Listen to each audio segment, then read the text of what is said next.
Hello, and welcome back to the Guns on Pegs podcast. My name is George Brown, and I'm the editor at Guns on Pegs. I'm joined, as usual, by my co-host Chris Horn, managing director of Guns on Pegs. Right, Chris, the season has started, kind of. Are we talking about what date it is today? Because it kind of references what you just said. So it's kind of the excitable 11th, isn't it? Right now, it's not the glorious 12th. It's the anticipation of that day. So by the time this goes out, some people will have been out shooting live game. That is assuming not many though. Yeah, I was going to say that's sort of what I meant with the sort of, because there's not a lot of grouse around. But so a few fortunate souls will have been out there. Very few. I tell you what, if you pop down the pub in a couple of weeks' time and someone's there saying that they've just been grouse shooting, they're going to get mobbed, aren't they? How is it? What did you see apart from nothing? It's. So we've heard some people say that it's one of the worst seasons that they can ever remember.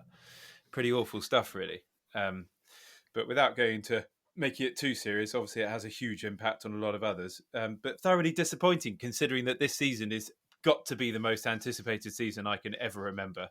Yeah, I've certainly got that feeling, at the game fair and over the last week or so. It feels like people are starting to get properly excited. Yeah, I think that once everyone's been out, or once the majority of those that shoot, a bit like the R number with COVID, once they've all been out once, it sort of spirals on. They all infect each other. With shooting excitement. Yeah, exactly that. Speaking of excitement, I've been excited for this episode for a while. So, Chris, why don't you tell us who our guest is today? Our guest today is one of the co-founders of the much talked about online field sports competition platform, Tweedl. He is one of the most enthusiastic people I know when it comes to shooting and or beers. So he launched the business, obviously with his business partner, less than a year ago, which seems absolutely mad, and an absolute credit to you. So a huge podcast welcome to Sam Hargreaves. Brilliant. Thank you very, very much for having me on, chaps. I feel a bit privileged and honoured as a very keen listener to be tuning in as a part of it. So thank you very much for having me. Well, it's really good to have you with us, Sam, and it's exciting to have you on, but also, as we'll get to later in the episode, we've got some really exciting news to share as well. Yeah. But let's not hang about. As Chris suggested, we all like a drink. So, Sam, what's that you're drinking today? Yeah, so obviously, avid listener, sort of listen to everyone that comes on and explains why they're drinking what, and it was sort of a bit of a thing that I thought, flipping heck, when you asked me to come on, what am I going to be drinking today? Because generally, as Chris has alluded to, anything wet is normally enough. But I've actually chosen a drink that reminds me very much of my granddad, who was an awesome bloke, a businessman and an occasional shot, and it's a Trinity, which is a mixture of straight gin, dry vermouth, and red sweet martini. Oh, and my granddad used to have one every evening coming in from work, straight. But I've actually dropped a bit of tonic in it just to take the edge, and it's actually very nice. I was going to say, it sounds like absolute rocket fuel. It is, mate. It is. Yeah, it is rocket fuel. So yeah, that's why I'm drinking that, because it reminds me of my granddad. Well, that's very cool. We love a story with each drink, and especially a heartfelt one. I like that. But you've set yourself up, a heartfelt story, but some rocket fuel at the same time. So well done. Yeah, at 4 p.m. on Wednesday evening. You can't call it evening, can you? As well, it's definitely afternoon. Afternoon. I'm trying to call it evening to make myself feel better. Very true. George, what have you got? Well, I mean, it's funny how these things happen, but I've broken from my tradition of drinking whiskey, or at least to begin with, and I've got a glass of red wine, and the reason for that is because it also reminds me of my granddad, sadly now deceased. But I was thinking about sort of my early days of shooting, and one of the things that we used to do, and he wasn't really a big game shot, it wasn't really his thing, but he did farm in Norfolk, and I remember this sort of farm Boxing Day shoot that we used to go on. It's sort of a bit of a walked up affair with, practically every bloke who worked on the farm and the entire house party with all my uncles and aunts and cousins and all the rest of it. and it was mayhem. And I think the bag was typically about a tenth the size of the number of guns. And it was just a memory that came to me the other day. And then I spotted this wine, which is a particular favourite of my grandfather's, in the supermarket the other day, and I thought that's absolutely perfect. So it's a South African red, Rustenburg. He had a bit of a thing for South Africa. So I'm having a glass of that, and then I'll see how I get on. I've still got quite a lot of the bottle, but I might move on to a whiskey later on as well. That's awesome. I wish we'd known we were doing a sort of grandpa tribute episode. I know, yeah. There must be something in the air. Well, my grandpa likes very average whiskey, so it would have been very easy for me to join the party with that one. I once went round to his after, I can't remember what it was, for a bit of a gathering, and I took a nice bottle of Johnny Walker Blue Label, and he, after a couple of glasses, refused to drink it and wanted his famous grouse, and I was particularly disappointed, but hey-ho, each their own. So the drink I have, I've stolen this drink, which is why I've got it on this podcast, just to make it clear that I've stolen it, because Ian Bell, who was a guest earlier right at the start of this series, so he had this drink, which is the Sheep Dip Amber Ale from Plain Ales, just on the edge of Salisbury Plain, or right in the heart of Salisbury Plain. This was the drink he was drinking, and he said in that episode he's going to bring a crate for the winner of some tickets to the party at the game fair, which obviously we'll probably come back to in a minute, which was duly done. But before we gave away the prize, I took 2 bottles out of it. And they taste really good. And I'm having one of them now, and halfway through this, I'll open the second. They probably taste even better for having been stolen. Yeah. Yeah, exactly. Especially as Ian hosted a lovely party. Bass did at the game fair. He's an absolutely awesome guy. I think Ian's a great guy. So huge thank you to him for coming on the pod, hosting an awesome party at the game fair, and bringing these beers for that competition winner. And obviously now I'm saying thank you for them in a different way, because I've stolen 2. So cheers, Ian. I think it's a very brave admission. At least it's made for a good story. Indeed. Yeah. Hopefully he'll listen, and I'll get a message from him in a couple of weeks. Now that we've all got a drink, I think we'll do Whose Bird Is It Anyway? So, Sam, I'm sure you know because you listen to the podcast, but for anybody new to the podcast, this is the section where we ask our listeners to send in their sort of shooting queries and quandaries and dilemmas and all that sort of thing, and we try our best to help them out with what the correct course of action is or should have been or whatever. So this dilemma is the final piece of the Game Fair party aftermath that I just trailed at the end of the last episode. As usual, we're keeping the author anonymous, so this time I'm calling them Rodney. Now, Rodney writes, after weeks of anticipation and planning, the weekend of the Game Fair had finally arrived. My dad and I had been eagerly awaiting this moment. We set off from our small village in the heart of North Yorkshire to start our 185-mile trip down south. The 3.5-hour journey to Ragley Hall breezed by as we sailed through the early morning traffic. The Game Fair is amazing, looking at all the brilliant guns, watching the clay shooting, and so on. Worth the trip down, I'd say. Then the main event came, the podcast party. We went to our overnight accommodation, which a family member had kindly booked for us. We went down to check in and freshen up before the event, only to be met with the words, "Sorry, gents, you don't have a room booked with us," followed by, "Oh, unfortunately, you're booked in for tomorrow night instead," and "No, we have no rooms left for tonight." This put the evening in jeopardy, but in true Yorkshire spirit, we decided to scrub up and get changed in the car park of the hotel and go to the party and drive home after a few hours. However, upon arrival at the party, that didn't happen. After meeting some famous faces and enjoying a few drinks, the beers kept on flowing and the night grew longer. Now the prospect of driving home had gone, as we were far too intoxicated, and with nowhere to stay for the evening, we turned to our trusty yet uncomfortable pickup truck and its half-reclining seats to save the day. We'd just sleep in the truck in the car park. Oh, the lengths we'd go to for the party of the year. Now the question. Do we dare tell the person who booked our accommodation that they booked the wrong night? They were confused why we spent most of the following day asleep and grumpy. They'd also spent a fair wedge of money on the hotel for the both of us, and we didn't even use it.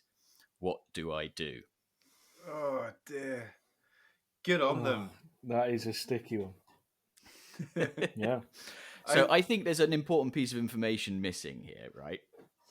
Which is, did they give the family member the wrong date?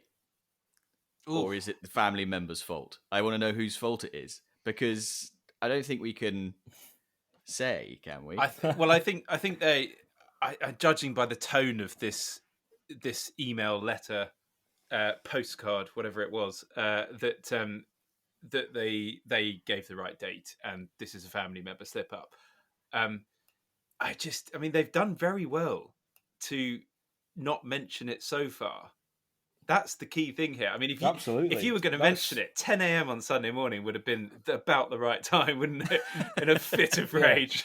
And any time after that, you're clawing back, aren't you? Yeah, exactly. But yeah, definitely. As soon as you saw them in the morning, it'd be, thank you for that. I've got a crick neck now after drinking a gallon of ale and sleeping in my pickup.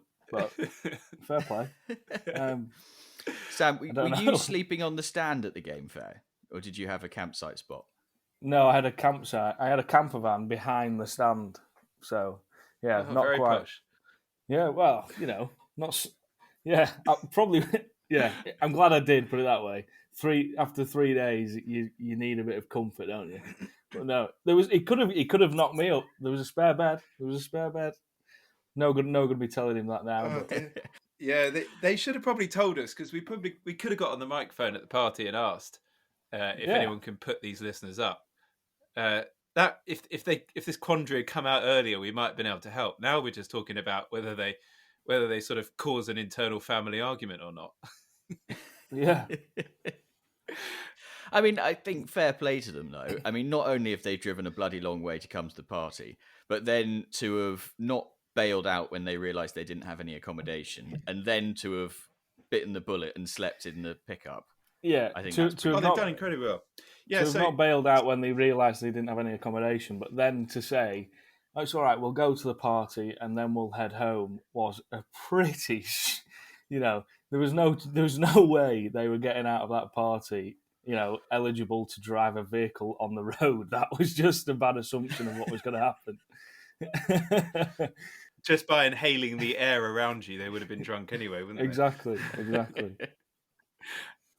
So I think that they've got to continue doing what they've done already, which is very noble of them, and therefore gets them into the most noble order of the Garter. See what I've done there? Nice. And I think they've got to continue this for one reason: that if they want to, and I wouldn't say this is the very grown-up thing to do, but put it up your sleeve. Next time you need someone to drive you for a party, just bring it out then. Say, look, you booked us the wrong night. We had to sleep in the car. You can drive me home. Yeah. It depends how sort of aggressive you're feeling in your negotiations. Yeah, it depends on which family member it is as well, doesn't it? Yeah. Well, yeah. If it's the mother-in-law. Yeah. I don't know. Sam, do you go and ask your mother-in-law to book you hotels for the game fair? No, that's not a discussion we've had, no. Indeed, I don't think it will be. But yeah, well done to them. That's sort of dedication to the party, really, getting involved. Yeah, exactly. Yeah. Right, so I think that's a solution. Again, another one ticked off. We're doing, we haven't had any where we've not been able to provide a solution, so I think that's good. But we've got another bit of correspondence that made me chuckle. And I don't know if we're going to have such a lot of agreement on this one. Again, this person's asked to remain anonymous. And they reckon they've got a bit of an unpopular opinion that they wanted our input on. So I'm going to call him Torquil. And he says, in short, that he thinks that people who turn up to shoots in shiny new Range Rovers are a bit naff. He says, and I quote, that he immediately marks them down as a bit nouveau and as people who probably don't know what they're doing. Debate. Yeah, exactly. What do you guys make of that? Sam, you're up. I mean, I see what I can see where he's coming from on that point. Yeah. I know people that go shooting with nice shiny Range Rovers, and I know people that go shooting in clapped out pickups. So just take them on face value and a handshake. That's one way to judge them. When they get in the shoot shed and they come around and they shake your hand, then you'll find out if they're a bit nouveau. That's what I say. Or you do, if you don't know what car they've turned up in, you sort of have that moment where you shake everyone's hand and then you play guess the car in your mind afterwards. Yeah, that's a good point, yeah. But that's a really interesting dichotomy that Sam brings up, right? So, Chris, would you rather turn up to a shoot in a battered old Toyota Hilux or a brand spanking new, shiny, black Range Rover with blacked out windows? I'm absolutely in the Range Rover camp, 100%. And you can judge me as much as you like. I simply don't care. Basically, I don't know. I've been on enough shoot days being cold and wet in driving gales when getting into the Range Rover with a heated steering wheel, heated seats, just really nice comfort is so needed when it's, when a day's going really bad, and like, let's say you draw a really bad peg as well, that those moments really help. Now, I'm a lover of a gun bus too, so for me it's like either really smart car or gun bus. I don't see the need for like a really average car in the middle. Like, let's all get in the gun bus if you're going to go an average car. Like, it's much more fun being in the gun bus or luxury. Do you not think it's like economy or first class? I don't want to sort of have something, just like, let's go big or go home, or don't do it. I mean, I've not yet promoted to the Range Rover Club or luxury vehicle. I still clap around in an Isuzu D-Max, and I have to say, on a wet day in the shoot season, it soon steams up, and that is when you are wishing you were in a Range Rover. But yeah, listen, I'll take the Range Rover as soon as I can afford one every day of the week. Yeah, I mean, I would add, Sam, I don't own a Range Rover. Fair enough. I mean, I've got a Volvo XC60. I'm not exactly that fancy at all. But the point is, if someone else is in a Range Rover and they're offering you a seat, I'm jumping. Yeah. I'm straight in there. Well, for the sake of balance, I mean, I got to say that I come down on the battered old farm pickup truck side of things. I'd rather be in one of them. Why is that, George, though? Some misplaced sense of belonging, sort of rusticness. I think the smell of sort wet of spaniel, yokeldom. Yeah, it's about how you feel. Exactly, grassroots. I want to be able to get in without having to worry about the mud on my boots. Yeah, it's a good point. Yeah, I do. I understand that too.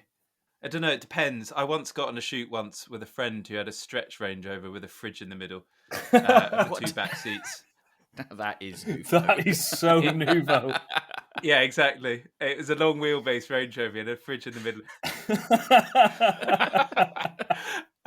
And I must say, it made the day quite fun. That does sound epic, to be fair. Oh, goodness me. But listen, I like this as a game, Chris. I don't know about you. I want more unpopular opinions. Yeah, I think it's got legs. I think it should become a feature. You're right. Yeah, so if you've got a controversial opinion, send us an email, pod@gunsonpegs.com, and if we use it, we'll get you some garters in the post. Sounds good. Sam, have you got a controversial opinion you'd like to add in at this point? Just put me on the spot a bit. No, not yet. With that, I'll just have to think it through so I don't upset anybody first. No, I'll email Lynn next week. Great. Okay, so Chris, we've got one more email. Yes, we do. We've also got a correction to make. So if you recall, in episode 5, we shared a story from Heinrich, who was asking about the etiquette of lending his family heirloom Purdy to an inappropriate person. He's written back to clarify that the guns were made in the 1930s, not the 1830s, as we read out. He says it was a typo. We'd obviously then had a big debate because George knew his Purdy's. But that also made me think, George, if his guns are in the 1930s, not the 1830s, is he a bit nouveau for you as well? Yeah, hammer guns only. Yeah. So hey ho, I'd take a pair of 1930s Purdy's or 1830s. Not complaining. Indeed. Right, so Rodney and Torquil are now members of the Most Noble Order of the Garters. So if you two have a shooting confession, a quandary, or a query that you'd like us and our next guest to help you with, or if you've got an unpopular opinion and you want a set of garters, drop us an email to pod@gunsonpegs.com, and if we use it, you'll get your garters. Right. Sam, I think for the benefit of people who are listening who might not have come across Tweedl, could you just explain what it is and how it works? Of course. Tweedle is a competition company that Dan Collinson, a friend of mine, and myself set up in February last year. And we basically showcase field sports prizes, shoot days, we do shotguns, cartridges. More recently, we did a Land Rover Defender. And basically, we upload it onto our website. There is a set amount of tickets available for each competition that are generally around the £10 mark. Each person can purchase up to 25 of those each, and then we do a live draw on our Facebook and Instagram that people can interact with and watch us do live to select the winner using a Google random number generator. That's what Tweedle is. That's what we do. As I say, we launched in late February, and since then we've had over 60 winners. So it's going really well, and we've just keep the prizes pumping out and keep the winners being made. Really, it's resonated incredibly well with people, hasn't it? I can't believe the sort of explosion onto the scene that you've had. I mean, how have you done it? Yeah, I mean, people like regularly say that and sort of make reference to, how we're everywhere and people see us everywhere, and it's quite humbling to hear. Obviously, I'm working on it day in day out, and so it doesn't feel that way. It's obviously nice to know we've had a good impact and people are talking about us. But I mean, how have we done it? It was just more, I've been a consumer of shooting all my life. Through the social media, I've been followers of yourselves, Guns on Pegs, for years, and all the main YouTube channels, and I just had a bit of an idea of how we wanted to go around it, and yeah, good content, good social media presence, and I think as well, lockdown, there wasn't a lot going on in the shooting world during lockdown, and especially over Christmas, we were in and out of the season. You could shoot one week, you couldn't shoot the next, and so that probably helped us a lot. But yeah, it's hard to really put into one sort of term how have we done it so fast. I don't know. I'm just really grateful that it has worked, and I'm on this show. Really, it seems a bit bizarre that I am, but yeah, it's all good. Your bits you do to camera on social media when you're announcing the winners are very good. It seems like you're in your element at that point, and I think that's quite engaging for others. It feels very genuine, and it feels like the people running this are one of us type thing. So I'm sure that helps. Yeah, that, like I say, I have, social media has been a big part of my life. I used to do a bit in nightclub events and a few bits of like that, and doing a bit of business here and there. And I'm always been aware of what I bode well to, and videos and just interaction like I try and put out there is what that's what I respond to well. So that's what I've been trying to do, really. And yeah, I remember doing the first videos, and I watched one back actually the other day, one of the first live draws, and I was visibly nervous. I've sort of just had to get used to it now, and it's part of the job, really. I feel like that listening back to old podcast episodes, which I've done a couple of times, and you go back and you think, "Oh God, the sound's awful," and you can tell that I'm reading that out, and oh God, but yeah, you do get used to it. But Sam, you've had some pretty amazing prizes up for grabs, right? Pegs on big days, accompanied by big names in the shooting world. So, which competition is the one that's been sort of the one where the tickets have just flown off the shelf? Yeah, we've probably had about 3 or 4 that have all gone within sort of less than 12 hours. What the very first few we did were very, very well, well received, which was amazing because we didn't have that much of a following. But once we got going, I remember we did. I went to see Paul at Game Boy, who very kindly sort of accommodated us as a new brand, which was amazing. And we went to the factory. We did a quick video, Paul and I, and we gave away. We didn't give it away. We ran a competition for 10,000 cartridges of the Black Gold Dark Storm, and launched it at sort of 5 o'clock that evening.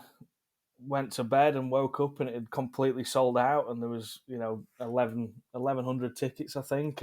And I was just like, Paul rang me in the morning. He was like, flipping out, and I was like, I know. Well, obviously Paul wasn't that astonished. He knows how popular the Game Boy brand is. But yeah, that was amazing. There was another one with Andy Crow, which was a shotgun, 5,000 cartridges, and a day on the pigeons with Andy, and that again just went in sort of 10 hours or something daft. So amazing. I saw the pictures from that the other day. Yeah, the winner actually went on it on Sunday. Yeah, they shot 225 pigeons on Sunday, so he was over the moon. Yeah, he won it. So on the day that this podcast goes out, I'll be having dinner with Paul from Game Boy in Hull, having a right old booze up, which we do probably a couple of times a year. Nice. So it will definitely come up then. But I'm really glad to hear that brands like Game Boy had embraced this and obviously taken part. And it's good to hear that it's paid off. But yeah, I mean, a day on the pigeons with Andy Crow. I mean, Andy Crow's got a huge following, hasn't he? I'm not surprised that this sort of stuff goes. You're leveraging what people already love and giving it the chance for them to have it for a tenner. I mean, it's quite cool, isn't it? Yeah. It's a bit of a cliche word, but or a phrase, but it's those money can't buy things. Obviously, money can buy 10,000 cartridges, and money can buy a peg at the Brigands for you and a friend, but I know from experience and being a shooter myself, I'd be years and years down the line before I could even fathom, a day shooting at the Brigands or purchasing 10,000 cartridges outright, because it just, all these things and, bespoke shotguns that we've done previously, that were £10,000 and up. It's just giving, there's so many people in our shooting world and in our community that would love to do that would just never would be able to, and that's what it is. It's giving them a chance, but it's giving them a frequent chance. We're running 2 or 3 of these a week, and yeah, it's been really, really well received, and I'm very grateful for everyone getting behind it. Very grateful. Didn't early on someone win 2 competitions, like quite early on? Yeah, like ridiculous odds. Mark Lilly won a Perazzi MX-12, completely custom made to him. He got to choose the wood, the timber for it, and everything. And then three weeks later or so, I was doing a live draw, and this number came up. Go on the the orders to see who's won it, and it said Mark Lilly, and I'm live on Facebook thinking, oh my word, there's got to be another Mark Lilly. And lo and behold, I already had his mobile number saved in my phone because I've been trying to sort out his Perazzi, and he's won. I think it was a 300 bird day at Shargate. That was to go. Did he receive the gun in time? No, unfortunately not. No.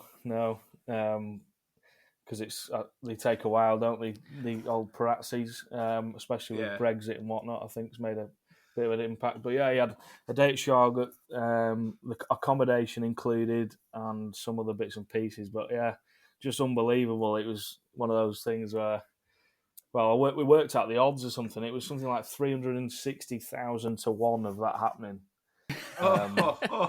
And he won twice. I mean, he's entered the wrong competition, really, hasn't he? He should be buying a lot of lottery tickets that week. I very nearly entered that competition for the Game Boy cartridges. And then I thought, 10,000 cartridges is going to take up a lot of room in my very small London flat, and I'm not sure my wife's going to be thrilled with that. Just have a wall of cartridges. Yeah, I know. I always had that thing that I always thought the same, George, but actually in person they don't look. It's not as many as you think in person. Well, I don't know. It doesn't look that many on a pallet anyway. I suppose when you take them off and you start unloading them and filling your dining room wall space with them, it probably does look quite a lot. But yeah, take me a while to shoot 10,000. Put it that way.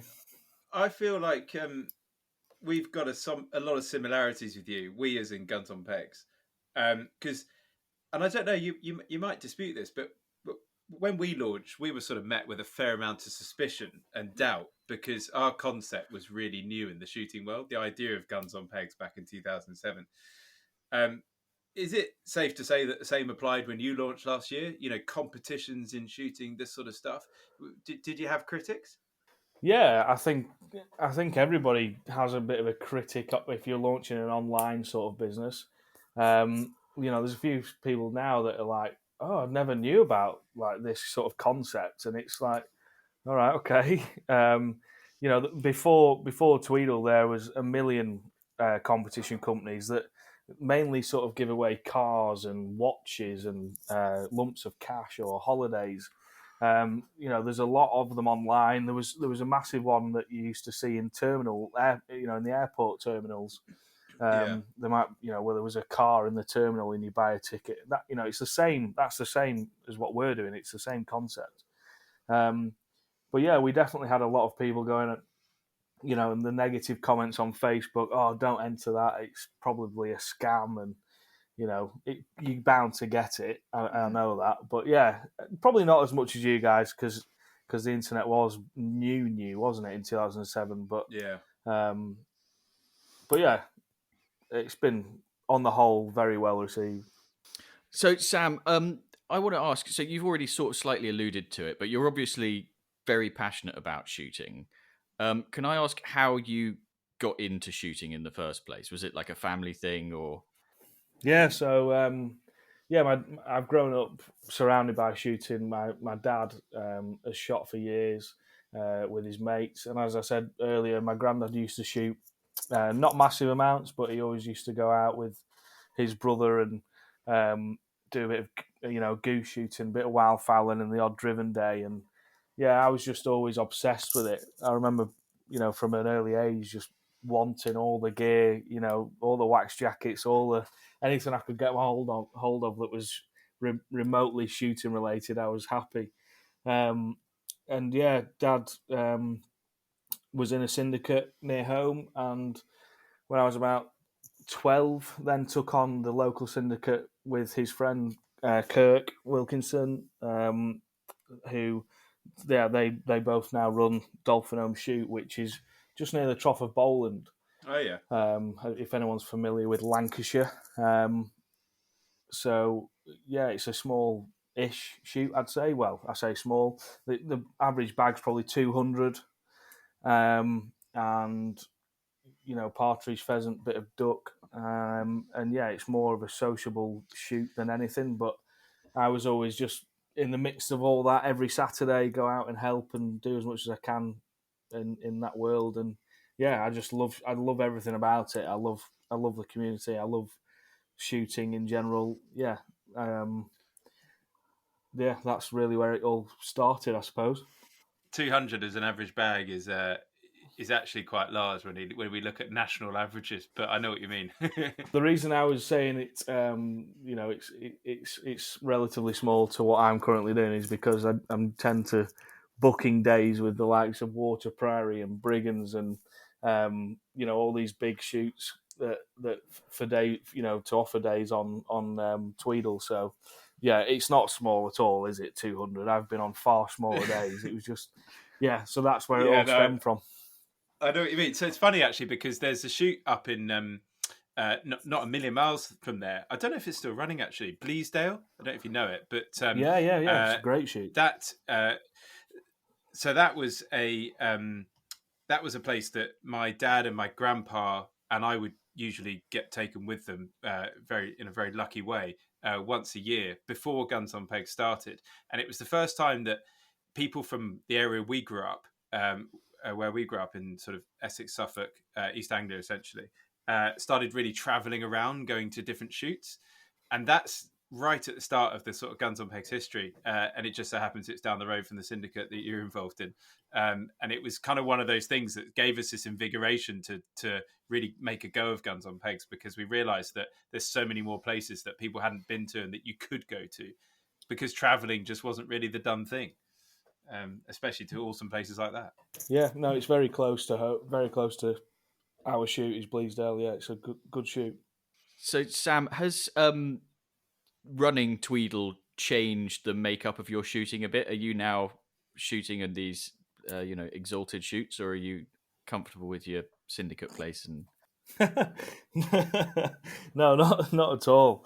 No, not at all. I'm still yet to shoot on these big shoots. Whether I'll be able to, hopefully. But yeah, not at all. There is a day that we've actually managed to book a full day at Brigands, which on that day everyone shooting will be a Tweedle winner. And I might just twist Crofty's arm to see if I can back gun. But that'll be about it. You haven't got a hope back gunning there. You'll be even lower than everyone else. I know. So is that going to be the first time you would have shot with competition winners on a sort of Tweedle day then? Yes, yeah. Obviously, last year was COVID restricted, so this season we will be trying to go out with as many winners as possible. We've got a couple that are hopefully on the grouse, which yet to be fully confirmed. But if so, I'll be going with them, not to shoot with them, but just to get some content and some photographs with them. There's a few days dotted about here and there where winners will be going, which I'll try and attend. So yeah, no, I'm looking forward to it. That's what it's all about, seeing the winners experience their prizes and being there with them. So I think the key question I've then got is, so these winners are obviously super excited. You're sitting, putting these competitions up at your computer, plugging them into your admin system, whatever you do. Which are the ones that you think you should be buying loads of tickets for yourself? The ones that you really wanted to win? Every single one of them. That's where I get the ideas from. It's all about what I want to win, what I'd like to win, and definitely the Land Rover, massively the Land Rover. So that was a huge one we did. So it's a 2014 Defender 90 for anyone that's listening and didn't see it. It was in Keswick Green and it had only done 14,000 miles. So we offered that as a prize. It was £19.99 a ticket, or you could take the car or £35,000 cash, which obviously is well received to anybody. That was a massive one that I'd love to be able to enter. Luckily for us, a 22-year-old girl won that, and she decided to take the cash. And she's just got her first house deposit, and she's on her way to the property ladder. So that was amazing to be able to do that. That's quite a nice feeling. I just wonder whether it should be called Tweedle and not just Sam's bucket list. Yeah, exactly that. So, Sam, as well as the shooting and the cartridges, you quite often have guns as prizes. I think I know the answer to this already, but are you a bit of a gun nut? Do you get excited about shotguns, or do you just want it to go bang?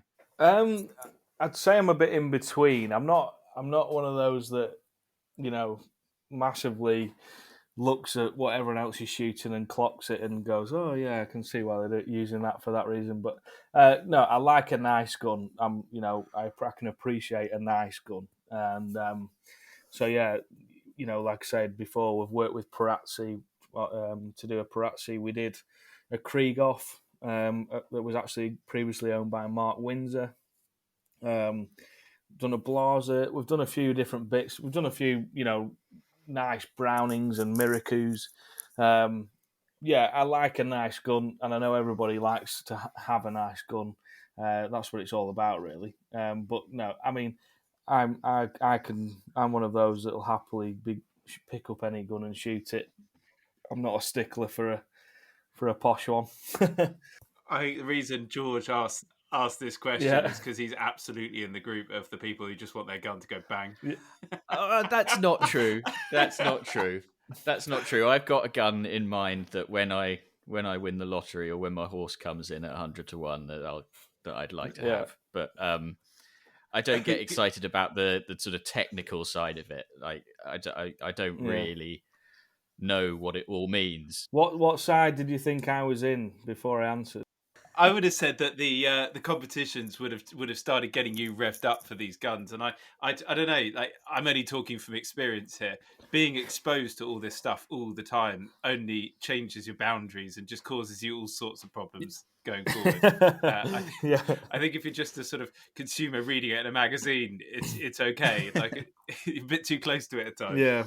But actually, I'll tell you what. Like, definitely, you're right. Definitely, in the last couple of years, I've become more interested in looking at shotguns, and that's nearly entirely because the gun that I currently have won't take steel. So I have started a new gun fund, and that is starting to make me look around and go, okay, well, this is kind of what I could get for my money, and oh, that's quite nice. Maybe I'll just save up a little bit longer and get something a little bit fancier. But yeah, I love the gun that I have, and I do have, I'm a side by side user, and I'm always going to be. So that's gonna that has I have opinions about guns, but I've never been into the sort of the technical side of it, I guess. So what's that bucket list gun then? That are you going to share that with us? That one that you've got in your mind?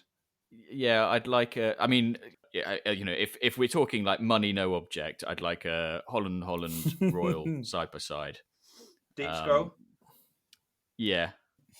Like they're sort of quite. I feel like that's what they're really known for. Yeah, it's difficult though, isn't it? Because you've just done this awesome article I saw on the website on Guns on Pegs. With it shows like what the genuine data of what everyone actually thinks about this. If money was no object, go on, share who came out on top. I'm gonna try and remember the top.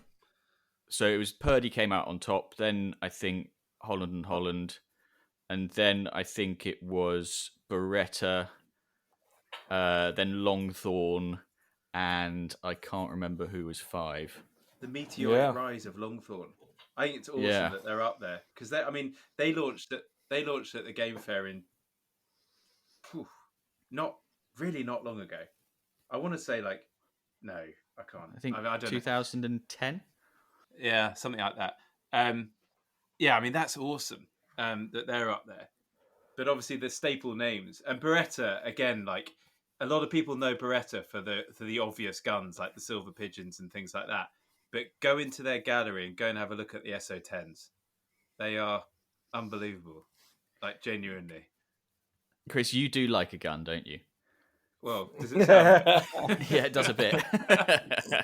But I'm like you though. I've got an old Henry Atkin, an 1895 Henry Atkin, but it's had new barrels at some point. It's been restocked, all sorts, and it's number one of a pair, and the second, no one knows where it is, and it probably doesn't look anything like the number one anymore. But so it can take steel. It can't take high performance steel. It can take standard steel. And I'm sort of umming and ahhing about what to do in the future because I love this thing, like you, George. I just want to keep it, and I can use steel with it, but I probably need something else for the serious stuff. Probably need like something be a bit better tooled up, but it'll be a real shame. I want this thing to last forever, but it just does break a bit now. It's done a century plus, so it's doing well. The action has, yeah. I found myself. I was on the AYA. I was on the ASI website, Edward King's site, looking at AYAs earlier, and I was looking at the AYA Centenary, and I was like, oh, I probably can't afford that. Could I get like an AYA number 2 deluxe? And I was like, no, I can't afford that. And I was like, oh god, like this is where it's like looking at cars, isn't it? I'm like, the amount of money I can spend on this just doesn't match your ambition. That's the thing, isn't it? When you get one of them in your mind, and it's just a never-ending money pit. But yeah, no, I've always had a Beretta Silver Pigeon and a Browning 525 for years, and they seem to do me well. Well, they will. They'll never stop working either. No, I will treat myself, but not just yet. So Sam, I wanted to ask, like, obviously, you say that the way you come up with the prizes are the things that you'd like to do, and we've already mentioned that some of these prizes also include, a day out with a famous name. So you must have met some pretty interesting people along the route of organising these prizes. Yeah. Who are the most interesting people that you've met? Yeah, like I said to you before, I've been a consumer of shooting all my life. So to meet the likes of George Digweed, Dave Carey, you know, it's just amazing. You know, they are the pinnacle of not them two specifically, but there's a number of people that are the pinnacle of what we do. And George Digweed being now the 28-time world champion, to have even his mobile number in my phone. Not that I ring him frequently, but he's pretty cool. Yeah, he's just a great bloke. I met him at the West London Shooting School where we did a prize there with a winner. He got to bring 2 friends and they had a full day lesson with him. And talk about cooler than cool. That bloke is the coolest bloke I've ever met in my life. Just massive cigar on, just what a legend. And yeah, I mean, it's actually more recently led us to working with James Haskell, which, again, I'm a massive rugby fan. So to be doing stuff with James is just incredible. He's actually a very, very keen shot. And so that's what led us to working with him. We've got some prizes coming up with him as well. And we're actually filming some content with him in a couple of weeks, so that'll be cool. But yeah, it's just so good to be working with these people and being able to get a really in-depth view on and see the side of shooting that not a lot of people, I suppose, get to see. It's a privilege. I get so excited hearing you say that, because I'm in exactly the same boat as you, Sam. Like the stuff that I find myself involved in as a result of work is just like stuff that you could never have dreamed of otherwise. And you find yourself in amazing places as a result of a connection of someone totally random that you got introduced to by someone else. And then all of a sudden you're like, how on earth did I find myself here? And it's awesome. And I think and actually that's what's so sad. I'm thinking back, like last 18 months, you just haven't got to do as much of that. And I just can't wait for the world to pick back up and some of those situations to kick off again. Yeah, no, exactly. I've missed out on so much. Like I say, with shooters, with winners missing out on shoot days last year, etc. So yeah, I can't wait for everything just to be back to normal. But I was just going to say as well, let's not forget Richard Cross, because they don't get more famous than Cross to do it. He'd like to think so. Top lad, deserves it. He'll love that. He'll absolutely love that. So, Sam, I put some feelers out for questions on a WhatsApp group that I'm on, containing a number of people from the shooting world. I don't know if you know about this group. I think you've met a few of them. What they really want to know is, which of these prizes do you think would sell the most tickets? And each of them is on this group, okay? Right. So they who's in this group? Well, you'll hear in a second. So I want to know in order what you think the most exciting to the least exciting. Okay, so first prize, a day on the pigeons with Tom Payne. Yeah. A day on the salmon with Charlie Brownlow, who's a well-known sporting agent up in Scotland, so he knows what he's doing when it comes to salmon.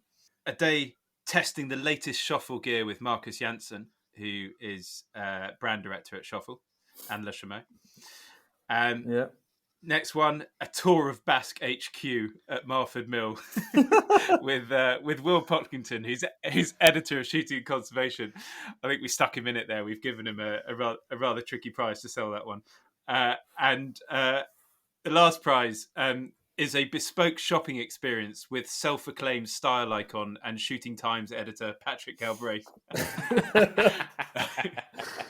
I mean, they all sound pretty saucy. That guy, you should see him dress. Honestly, he thinks he is God's gift to style. What are we talking? Is it like a mustard corduroy? Oh yeah, all the time. He matches things like he'll wear like a sort of. He's the sort of guy that would turn up to a wedding in a morning suit with camouflage Crocs. Oh, brilliant. I love a camouflage Croc. Have you got adventure Crocs with the little heel strap? What are they? Oh, You can put them into 4-wheel drive, can't you? You just need to flick them back. If you flick the strap back, then you're into off-road. What? If you've not got a pair of Crocs, anybody listening, if you've not got a pair of Crocs, you haven't lived. They are the comfiest thing in the world. I actually, on Sunday morning at the game fair, I proceeded the morning in my Crocs on the stand until I got to about the third comment, and I thought, oh God, I've got to take them off. But I'd spent so much time in my boat shoes and Chelsea boots that my feet were just in bits. Yeah. I needed some Croc comfort. But no, the public didn't take kindly to them. So the question, what you needed to ask is how many of those people giving you comments also owned a pair of Crocs? Because I feel like people who comment on them also own them. Thing is, I've resisted all this time. Yeah, they do. They do. Yeah, they do. They always do. It's like a defense mechanism. But no, Right. Those prizes all sound very, very. How do I pick? I don't. I think I'm going to need a hand, George. What do you think? Well, I mean, we know that people love a bit of pigeon shooting, so I think probably. I mean, I was wondering, like, how do you test shuffle gear? Do you just wear it and then Marcus sprays you with a hose pipe? Is that how it works? I think that's exactly what Marcus had in mind. Exactly. I'll just stand there spraying you with a hose pipe Yeah, with so the that's day whilst going- he has a beer. Suppose you could get the new fly fishing gear and go to an Olympic swimming pool and jump on a dive board and see if you dry when you get out. Yeah, so I think that one's going at the bottom. Do you think it'd be more interesting to walk around Bass HQ on a Monday morning with Will introducing you? Actually, I suppose that's quite interesting, provided you get to ask questions with every member of staff. But just a sort of general observation around Bass HQ is not exactly like a day in the pigeon hide, is it? No. Unless Ian Bell meets you at the front door with some of his sheep dip, like he seems to do, because he's obviously a good lad like that. I think a tour of Bass HQ with Ian Bell meet you at the front door with a beer, and then you have to do a beer in every department you go into. That would make it slightly more interesting. Yeah, probably not a Monday morning one, that. Yeah. What would make it more interesting is if they hosted 11s at Basque HQ mid grouse day. That would probably be the only time I'd put up as a prize. That assumes that you've got to have a bit of grouse shooting in Wales, and if you follow a few GWCT reports, you'll know that that's a bit of a thorny issue over the years. It's unlikely to happen. Right, shuffle gear and a tour of Marford Mill are obviously they're not high up the list. So the question really is: a day on the pigeons with Tom Payne, a day on the salmon with Charlie Brownlow, a shopping experience with Patrick Galbraith. I mean, what's selling more tickets? It's a toss-up between the salmon and the pigeons. So can we have... Patrick's going to be so disappointed. No, based on... I don't know, Patrick, so based on your description of mustard corduroys and camouflage Crocs, I don't think any of my customers deserve that. So it's a day on the pigeons or a day on the salmon for me, 100%. Right, so, Sam, we've trailed this in the previous episode, and I trailed it at the beginning of the podcast as well. We've been talking about imaginary prizes, but we've got a pretty exciting announcement to make, have we not? So would you like to do the honours and tell people about what we've been working on? Yeah, absolutely. So a while ago now, it must be a couple of months ago, I got in touch with yourself, Chris, didn't I? And I mentioned about us hosting a competition alongside you with Guns on Pegs, and it's taken till this point to get it up and running. So, yeah, we're launching a competition, which I believe by the time you guys will be listening to this will be live, which is it's the first one where there'll be multiple winners. So every winner down to the 75th runner-up, so the 75 winners, will all receive a Guns on Pegs premium membership. And then the second prize is 5,000 game cartridges from Just Cartridges. So the winner who gets the second prize gets to choose which cartridges they want of 5,000 up to a 32 gram 5. And then the first prize is a day with William Powell, which is for 6 guns on a 35 to 50 bag, a walked up day in Scotland on one of their estates with accommodation included, all inclusive dinner, bed and breakfast, the full shebang, and the winner gets to invite, as I say, 5 guests to go on that. So that's live on Tweedl.com right now. Tickets will be £10 or £9.99. And yeah, get involved. It's a hell of a prize. Yeah, so I'll make sure that we put a link to the competition in the description of the podcast. And yeah, I mean, what I think is great about this competition is that it's a prize that you can take your mates on. It's basically a full team, right, for a walked up day. And we talk all the time here at Guns on Pegs about how shooting's about days out with your mates, and I think it's really cool that people are going to be able to take the whole day with their mates. I think that's really exciting. Absolutely. This is the equivalent of one person winning a peg on a 300 bird day. Actually, it's probably bigger than that. So the point here is that with 5 mates, accommodation the night before goes back to the shooting weekend episode we did with George Dure. It's going to be a lot of fun, and you get to send out that invite to your mates in a text or an email, literally just inviting them, knowing that it's costing you nothing. It cost you a tenner. And that's going to be such a good feeling. And obviously, you're then going to get return invites from them in future years. That's what we thought was really cool about this prize. So, are we allowed to enter? Definitely not. No. No. Yeah, no. It's a cracking prize, and we've done a few before where somebody gets to invite a friend, but we've never done it where there's 5 invites. So yeah.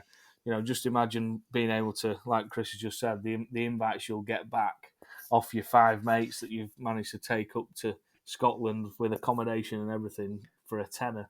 No, it's an epic prize. So this shoot actually takes place at the Finesse Estate up in Scotland, 22,000 acres of the Cairngorm National Park. And it's essentially on the low ground shoot, which is adjacent to the grouse moor, but it goes all the way down to the banks of the River Spey itself. So the scenery out there is going to be absolutely amazing. Proper place for a getaway with your mates. Yeah, and actually, I was shooting with Ollie from William Powell on a sim day a month or so ago, and we were talking about this place, and it just sounds like the most fantastic place to go. I mean, even if you weren't shooting, it would be an amazing place to go. But yeah, it just sounds spectacular. The photographs are unbelievable, aren't they? Yeah. And they're on the website on the advert as well, so you can all go and take a look at it. It's just to die for. But yeah, that's the ultimate prize, and that'll be the prize number 1 that we draw on the live draw. And then, as I say, there'll be 75 runners up. Which is it makes your odds of winning something amazing. So we're not going to have to watch you draw 75 names, are we, Sam? Because that'd be quite a long, dull video. It would be, wouldn't it? I'd have to get some sort of dancer in the corner to entertain you all. No, I'm not sure how. I've not worked that out yet. How I'm just going to do that. I might have to come and do it in the Guns on Pegs office. Might have to do it in the pub from the Guns on Pegs office. I think we do it in the pub. Now we're talking. Get the train down to London. Meet us in the pub, and we'll do 75 random number generators. We'll do it in the pub, beginning of September at some point. I'm keen for that. And the reason we've done 75 as well is so a premium membership is £75. So even like up to 75 prizes for only a tenner. So you're winning all the way, really. I think this is a good one. I'm excited. I mean, and what does a premium member get, chaps? Well, I think the actual question is, what don't they get? Oh, very good. Very, very good question. Basically, premium membership's all about getting the best deals. So you get discounted days to your inbox. You get use of our peg match service, which essentially is this is one of the coolest things we ever developed. Which if you're organising a day for yourself or for a team syndicate, it's actually awesome if you're organising a syndicate.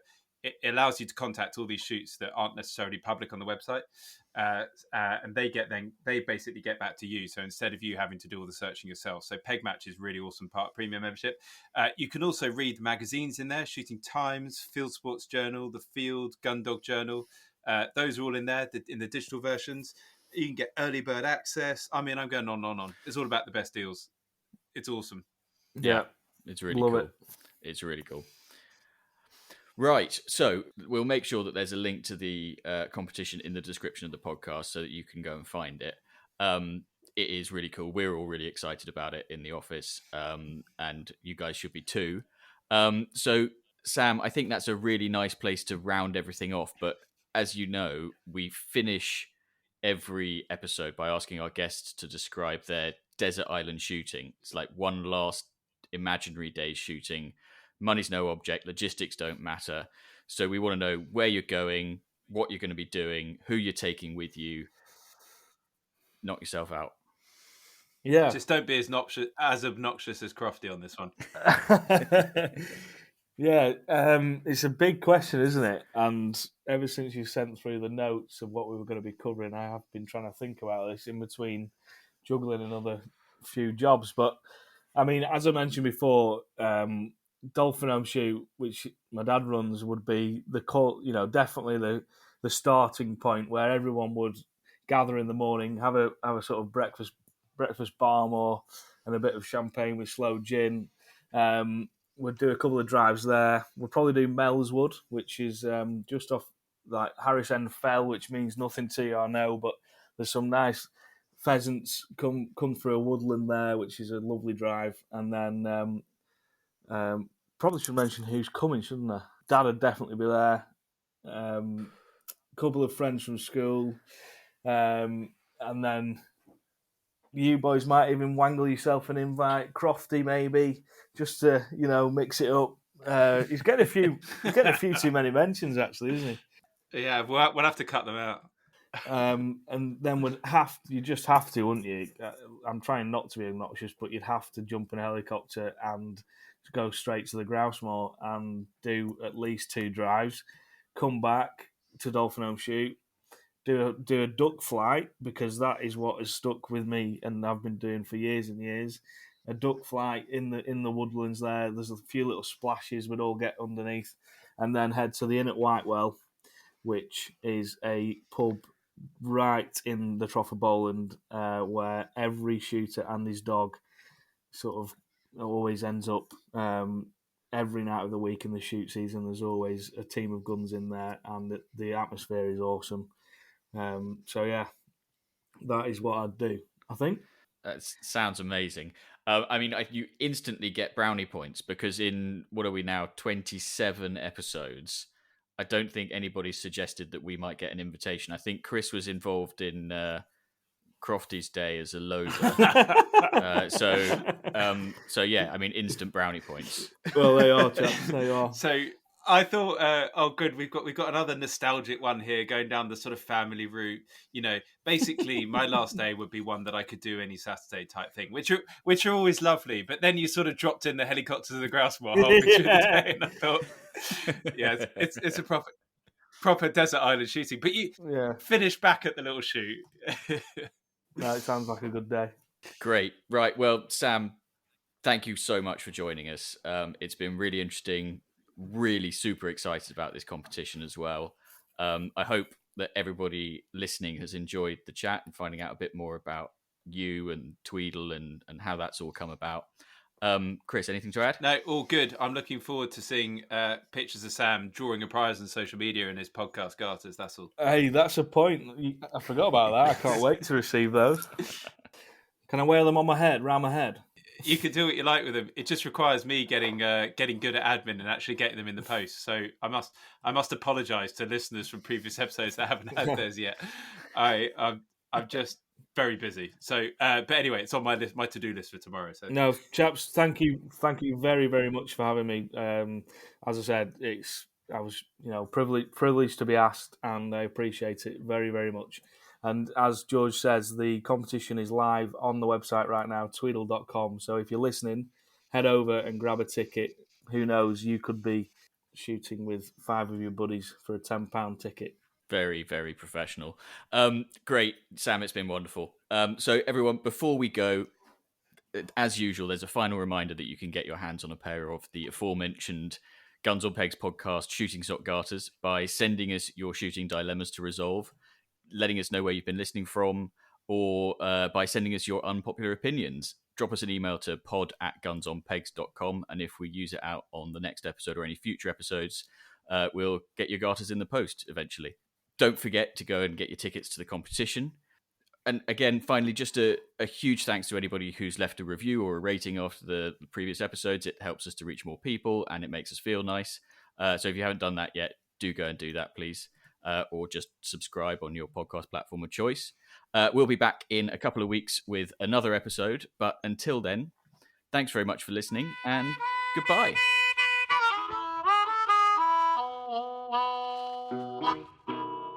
Wow.